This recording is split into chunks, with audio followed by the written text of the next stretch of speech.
मंडळी 2029 ची महाराष्ट्र विधानसभा निवडणूक भाजप पक्ष स्वबळावर लढवणार अशा चर्चा तुम्ही ऐकत असाल। त्या दृष्टीने भाजप पक्ष आतापासूनच राज्यातील प्रत्येक मतदारसंघात स्वतःची ताकद वाढवताना दिसतोय। दुसरीकडे राज्यातील राजकीय गणितामध्ये भाजपला सक्षम पर्याय म्हणून एकनाथ शिंदे यांची शिवसेना पुढे येत असल्याचं बोललं जात आहे। त्यासाठी भाजप सारखीच चाल शिंदे सेना खेळताना दिसते। शिंदे सुद्धा प्रत्येक मतदारसंघात स्वतंत्र तयारी करताना दिसतात। याचाच भाग म्हणून पंढरपुरात भगीरथ भालके आणि माजी मंत्री तानाजी सावंत यांचे पुतणे अनिल सावंत या दोन मोठ्या नेत्यांना शिंदेंनी पक्षात प्रवेश दिलाय। सोलापूर जिल्ह्यात पालकमंत्री जयकुमार गोरेंना भिडण्यासाठी शिंदे एक एक पाऊल पुढे टाकतात। विधानसभेसाठीचं त्यांचं हे बेरजेचं राजकारण कितपत फायदेशीर ठरेल हे येणारा काळच सांगेल। पण पंढरपुरात मात्र आतापासूनच राजकीय चुरस निर्माण झाली आहे। पक्षप्रवेशाच्या निमित्तानं रविवारी पंढरपूर येथे झालेल्या शिवसेनेच्या मेळाव्यात भगीरथ भालके तसंच शहाजी बापू पाटलांनी केलेली जोरदार भाषणं चांगलीच व्हायरल आहेत। पण दुसऱ्या बाजूला भालके यांच्या सततच्या पक्षांतरामुळे देखील मोठी चर्चा रंगली आहे। बीआरएस, राष्ट्रवादी, शरद पवार गट, काँग्रेस नंतर आता त्यांनी शिंदे गटात प्रवेश केल्यानं भालके यांची निष्ठा नेमकी कुणाकडे असा प्रश्न विरोधकांकडून विचारला जातोय। पण पंढरपुरात शिंदेंनी भाजपला कसा डाव टाकलाय? रविवारी शिंदे गटाच्या मेळाव्यात नेमकं काय घडलं? पंढरपूर मंगळवेढा मतदारसंघातील बदललेली राजकीय समीकरणं कशी असतील? अशा प्रश्नांची उत्तरे या व्हिडिओतून जाणून घेणार आहोत। नमस्कार, मी पूजा आणि आपण पाहताय दे दणका।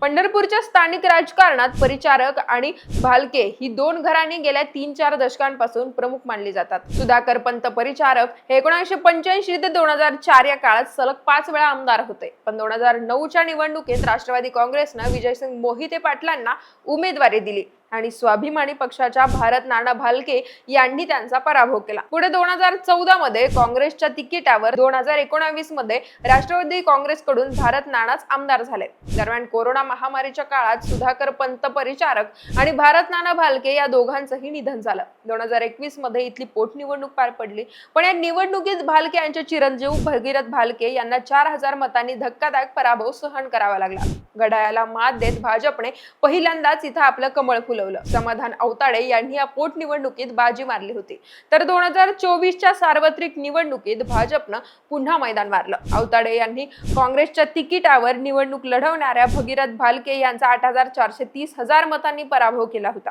आणि यासाठी कारणीभूत ठरली होती शरद पवार गटाच्या अनिल सावंत यांनी केलेली मतं। त्यांना 10,217 मतं मिळाली होती। मंडळी, आता मात्र पंढरपुरातली राजकीय समीकरणं बदलली असून भालके आणि सावंत हे दोन्ही गट एकत्र आलेत। तशी तर एका एकत्रीकरणाची सुरुवात स्थानिक स्वराज्य संस्थांच्या निवडणुकीपासूनच झाली होती। पंढरपूर नगरपालिकेत भालके यांच्या पत्नी डॉक्टर प्रणिता भालके या नगराध्यक्ष पदाच्या निवडणुकीत विजयी झाल्या होत्या। त्यासाठी भालकेंनी भाजपच्या विरोधात काँग्रेस, राष्ट्रवादी, मनसे आणि शिंदे सेना अशा सर्व पक्षांना एकत्रित करत तीर्थक्षेत्र विकास आघाडीची स्थापना केली होती। पालकमंत्री जयकुमार गोरे, आमदार समाधान औताडे यांनी तगडी फिल्डिंग लावूनही या ठिकाणी भाजपचा नगराध्यक्ष जिंकून आला नाही। याच नगरपालिका निवडणूक प्रचारादरम्यान जयकुमार गोरे यांनी मतदारांना आवाहन केलं होतं की जरी भालके निवडून आले तरी निधी कुठून आणणार, कुणाकडे जाणार, कुणाला मागणार, त्यांना माझ्याकडेच यावं लागेल। पण आता शिंदे गटात प्रवेश झाल्याच्या पहिल्याच दिवशी भगीरथ भालके यांनी गोरे यांना आव्हान देत अंगावर घेतलंय। पक्षप्रवेशाच्या मेळाव्यात एकनाथ शिंदेंकडे हात करत भालके म्हणाले की निधी देणारा माणूस इथे स्टेजवर बसलाय, येऊन बघ। तसंच 2029 सालचा पंढरपूरचा आमदार शिंदेंच्या विचारांचाच होईल अशी घोषणाही भालके यांनी केली आहे। त्यामुळे जयकुमार गोरे विरुद्ध भालके हा संघर्ष आता आणखी तीव्र होणार असल्याचं दिसतंय। मंडळी, रविवारी 12 एप्रिलला पंढरपूर येथे शिवसेना पक्षाच्या वतीनं आयोजित करण्यात आलेल्या भव्य मेळाव्यात भगीरथ भालके यांच्यासह त्यांच्या पत्नी आणि पंढरपूरच्या नगराध्यक्षा डॉक्टर प्रणिता भालके तसंच माजी मंत्री तानाजी सावंत यांचे पुतणे अनिल सावंत यांच्यासह शेकडो पदाधिकाऱ्यांनी भगवा झेंडा हाती घेतला। यावेळी बोलताना एकनाथ शिंदे आपल्या भाषणात म्हणाले की जशी भगीरथानं गंगा पृथ्वीवर आणली तसंच भगीरथ भालके हे पंढरपुरात विकासाची गंगा आणतील। यांच्या प्रवेशामुळे पंढरपूर, मंगळवेढा आणि माढा परिसरात शिवसेनेची ताकद वाढणार आहे। तर अनिल सावंत आणि तानाजी सावंत यांचा उल्लेख करत काका पुतण्याचं राजकारण महाराष्ट्रानं पाहिलं, पण हे दोघे आता शिवसेनेत एकदिलानं काम करतील असा विश्वास शिंदेंनी व्यक्त केला। या पक्षप्रवेश सोहळ्याला मंत्री प्रकाश आंबेडकर, मंत्री भरत शेडगोगावले, आमदार तानाजी सावंत, खासदार धैर्यशील माने, खासदार ज्योती वाघमारे, माजी आमदार शहाजी बापू पाटील असे कितीतरी दिग्गज नेते उपस्थित होते। पण या सगळ्यांमध्ये शहाजीबापू पाटलांच्या भाषणानं छाप सोडली. त्यांनी केलेल्या भाषणावरून सोलापूरच्या जिल्ह्याच्या राजकीय वर्तुळात देखील आता वेगवेगळ्या चर्चांना उधाण आलंय. शहाजीबापू आपल्या भाषणात म्हणाले की तानाजी सावंत धाराशिवला गेल्यापासून सोलापूरच्या वाट्यालाच नाही आहेत.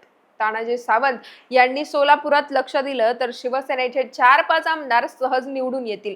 एकनाथ शिंदे साहेब, आपण 2019 सालाप्रमाणे तानाजी सावंत यांना पुन्हा एकदा सोलापुरात लक्ष द्यायला लावा, असं म्हणत शहाजीबापूंनी एकनाथ शिंदेकडे विनंती केली. तर तानाजी सावंतांना सल्ला देताना ते म्हणाले की तानाजी सावंत सर, धाराशिव तुमची सासूरवाडी आहे, तुमचं घर सोलापूर जिल्हा आहे, माहेर इथं आहे, आई वडिलांचं प्रेम इथं आहे, त्यामुळे सोलापुरात लक्ष द्या, असं शहाजीबापू म्हणाले. त्यामुळे पंढरपूरसह एकूणच सोलापूर जिल्ह्यात तानाजी सावंत ऍक्टिव्ह होणार असून भाजपला ते आव्हान देतील असं आता बोललं जात आहे. सोलापुरात पक्ष मजबूत झाला. 2029च्या निवडणुकीच्या पार्श्वभूमीवर एकनाथ शिंदेसाठी हा प्लस पॉइंट मानला जाईल. सध्या ते महायुती सरकारमध्ये उपमुख्यमंत्री असले तरी ते समाधानी नाहीयेत. मुख्यमंत्री पद त्यांना अजूनही खुणावत आहे. पंढरपूर इथल्या पक्षप्रवेश सोहळ्यातच ते म्हणाले की अजित पवार म्हणाले होते, सर्वाधिक सह्या करणारा मुख्यमंत्री कोण असेल तर तो एकनाथ शिंदे आहे. प्रॉपर्टी कमावण्यापेक्षा मी माणसं कमावल्याचं शिंदे म्हणाले. त्यामुळे राज्याचा पुन्हा एकदा मुख्यमंत्री होण्याची त्यांची प्रबळ इच्छा असल्याचं दिसून येते. अशातच भाजप पक्ष पुढच्या निवडणुकीत स्वबळाचा नारा देणार असल्याच्या चर्चा सुरू आहेत. त्यामुळे देखील शिंदे महाराष्ट्रातील प्रत्येक मतदारसंघात स्वतंत्र तयारी करतात. महत्वाचं म्हणजे एकनाथ शिंदेचाच पक्ष भविष्यात भाजपला तुल्यबळ लढत देईल असं राजकीय जाणकार सांगतात. आणि त्यात शिवसेना पक्ष आणि चिन्ह नेमकं कुणाचं, या कायदेशीर लढाईत शिंदेचा विजय झाला तर त्यांचा मार्ग आणखी सोपा होणार असल्याचंही सांगण्यात येत आहे. त्यामुळे येत्या काळात आणखी काय काय घडतंय, पंढरपूर प्रमाणे भाजपच्या इतर मतदारसंघातही आपली ताकद वाढवण्याचा शिंदेचा सपाटा सुरू राहील का, ते पाहणं महत्वाचं असेल.